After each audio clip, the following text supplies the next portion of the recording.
welcome to the Leaderboard, where we talk about what's going on in the world of esports. Joining me, as always, is my co-host, Mr. Jared Wynne from the Daily Dot. You have some very happy discussion of esports. So excited. You're laughing before we even got started. We are just, you don't even know what happened, audience. I'm thrilled. You have no idea. It's a good esports discussion day. Yeah. Riot's inaugural mid-season invitational, or MSI, was held over the weekend, featuring championship teams from each of the major regions and a wildcard contender. Now, the final ultimately came down to the two strongest teams going in, Korea's SK Telecom won and China's Edward Gaming. This time, it was the Chinese team who prevailed. And Jared, you never noticed I was flipping you off the entire time I was reading that when you were making fun of my fingers. No way, I wasn't making fun of your fingers. Didn't even notice it. Your fingers are great fingers. I would not make fun of them. Notice it. Excellent fingers. Let's talk about the final. Let's talk about the final, yes. Because SK Telecom T1 were considered the favorites coming in. They're the big, best Korean team in the world. It seems to be that way. And they're just so good at finding the right moments to take advantage of the game, to come back, even if they're down. Fnatic found that out. We're going to talk about Fnatic. In a bit, but first. Yeah. Edward Gaming, though, we're not intimidated. We're not put off by that. And they had the cohesion and the stick-togetherness and the ability to finish games other teams did not against SKT in this tournament. We'll go to Game 5, in fact, because Faker was in lineup in Game 5 for SKT. He is considered perhaps the most mechanically sound mid laner or player at all in League of Legends in the world. It's pretty big. That's a pretty big statement. Pretty big pants to fill. He's very good. He's the guy who, there's a big controversy with who gets to watch him stream, Azuba or Twitch. Right. That's Faker. That's him. Right. Now, he didn't play in Games 1, 2, or 3. He played in Game 4, though, as SKT won when they were on the ropes.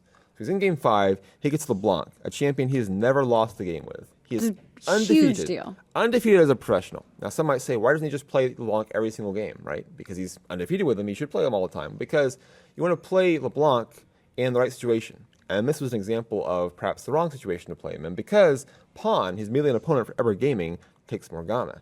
You also have a spell shield from Sivir. You have a good counter lineup to LeBlanc for Edward Gaming. And not just against LeBlanc, but a good lineup overall for Ever Gaming here.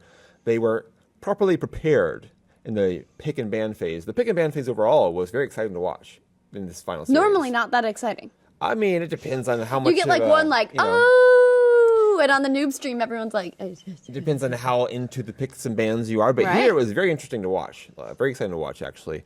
The actual game was also very exciting. The series was exciting overall, but I think if we're going to talk about Faker again on the block, he went pretty deep into this game, even as ADG pulled away with an advantage with a 3-0 KD ratio, so he seems like he's doing pretty well. I think it's telling, though, that his flashiest plays were perhaps escapes, running away, cleanse and flash to get out of there. When your flashiest mechanical plays are ones in which you are bailing on the fight because you're too low and you have to avoid getting killed, that's not a good thing. Mm-hmm. Even though you're avoiding giving up, some golden experience to your opponent by not letting them get the kill on you, I should say. You're also bailing on your teammates. You're taking away your own damage potential from the fight. So he was able to get away sometimes, but that's just taking away a big damage source for his team, who needs that assassin in the mid lane to play a big role in the game. EDG just played this so well, and they played it out so well. They got the advantage, and they held it, and they kept going with it, and they kept going with it until eventually they caught Faker. Faker also went with an item that requires some snowballing. Basically, you want to get off to a good start and then just keep rolling with it. And he was never able to get off to that good start that he needed for the item to be effective. So it was kind of a poor choice there, perhaps. And it's not just him. I think Wolf in the bottom lane also had some struggles. His support, he had some poor positioning issues. And for EDG, I think I want to give a shout out to Koro. Shout out to Koro. Shoutouts. My man. He played some amazing top lane for EDG. My favorite play I connected to the final was a 1v3 gank attempt on him, where he not only escaped, but actually took out one of the 3 pursuers, which was quite impressive of him. It's more impressive if you actually watch it rather than just have it tell you. Yeah, but it was crazy. It was bananas. The odds were against him. Meg, it was bananas. Bananas were had. BNANAS. Bananas. Like the banana song? Are you going there? I was going the Gwen Stefani route. I think you were going to like the... not like Banana Phone or anything. No, the Office route. Oh, I don't watch The Office. That play was bananas, BANANAS. That sounds just like the Gwen Stefani song, so maybe that's where she got hers from. It is, actually. I'm going to the source. We've gone full circle here. Yes. Well done. Let's talk about bananas some more. Actually, we're going to talk about Team Solo Mid and Fnatic. How did they do? What's the 3 with bananas? It's not. We're off bananas. Off bananas? Cold turkey bananas? Told turkey. It's hard to do, actually, going cold turkey from bananas, I've heard, anyway. I've never tried myself. Can't kick the habit. The banana habit. Anyway, TSM and Fnatic. Fnatic played very well here. I mean, they got through the group stage, but really, the semifinals against SK Telecom T1 were where they proved themselves out, took it to 5 games. Huni continuing to prove himself to be one of the best in the world. The big question here for them is, though, what they do with Stillback, because it's been reported by reliable people. I might know some of them who reported this, actually, that Reckless is coming in to replace Steelback as ADC for Fnatic. Now, do you replace your ADC on a team that has just won the European LCS and then taken SK Telecom T1 to 5 games at the MSI semifinal? Do you do that, Meg? Don't mess with it. You don't mess with it. Why do people always mess with it? Well, because Steelback has had some problems over the course of the season, and here in the group stage, he had some difficulties, we should say, with his CS. It was kind of lacking in compared to some of his opposing ADCs. His farm was not so great.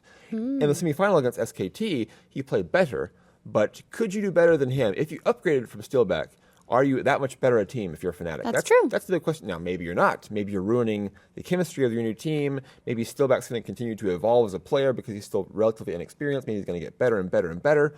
I don't know. These are the choices you have to make. No one knows. I think Reckless, though, is a done deal, basically. And he does, I think, in this case, fit their style of play. He's more of a come in and clean up ADC, which is a good role for this team to have integrated into it. I think he's the right player for them. It's just a sad thing to have a team have this much success together and then make a change like that.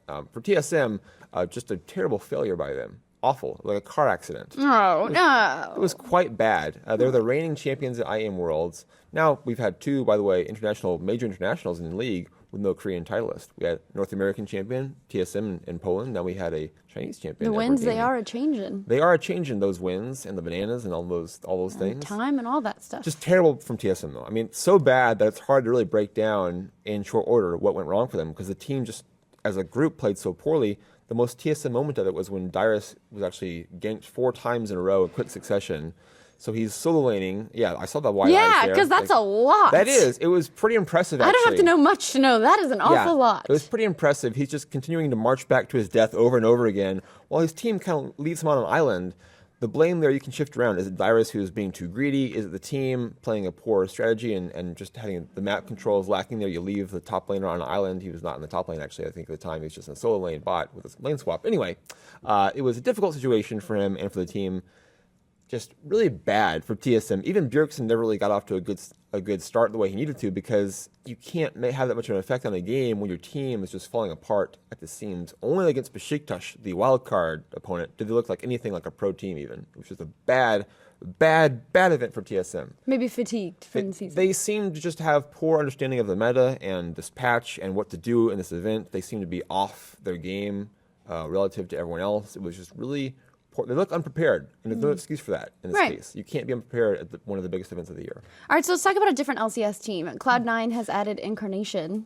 He'll briefly go there. I think it's a great pickup for them, officially going that route now. Yeah, officially going that route. A lot of potential for them. It's been a while since Cloud9, I think, had this kind of fresh potential.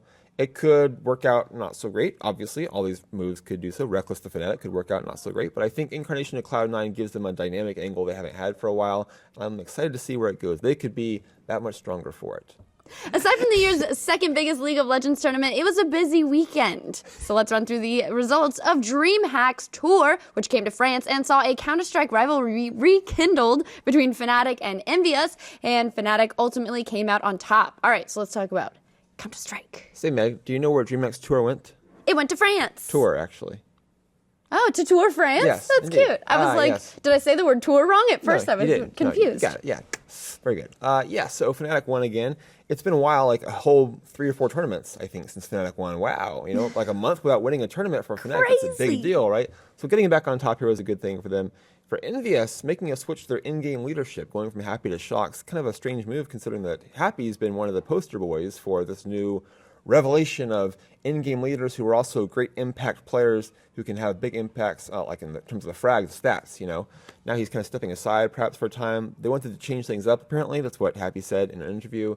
We'll see if they stick to the new leadership plan. Seems weird to be able to go from being the leader to not being the leader and still being on that team. Yeah. Seems like a weird demotion. It happens, though, with Counter-Strike teams. You kind of switch up who's making the calls in the game because, maybe you need to change things up a little bit for your team without changing a player. We've seen how just changing players haphazardly can have a bad effect on teams or entire regions of teams, actually. Absolutely. So maybe not want to do that. This gives you an option to change things up without going quite that far. The biggest disappointment, though, I want to point out, unfortunately, was a little team by the name of Immunity, who came in here from Australia.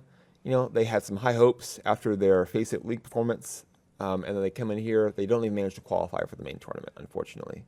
All the way from Australia, and you can't qualify for the main tournament. You lose to some almost nameless domestic French team, and it's not a good scene. They don't appreciate that, Jared. Well, you don't know who they are. I don't know either. I don't think many people watching I don't this think people are surprised by knew that. the team. Yeah, but I don't think anyone watching this really knew the team from France prior to them beating Immunity, who beat Immunity. Maybe they should learn their damn name, because apparently they're coming up.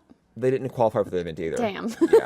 It was that low. Not even one of the teams who qualified, Osomniac and LDLC White, were the teams who beat Immunity. Right, because you want to be like, if you're going to get beat by the people who win the tournament, not the people who don't even qualify. Who win the qualifier, you mean? Not people who don't even win the qualifier. So yeah, that's unfortunate for them. I like to see the Aussies getting out there and getting more exposure internationally, so to have them crash out so dramatically before even getting to the main bracket was a little bit disappointing.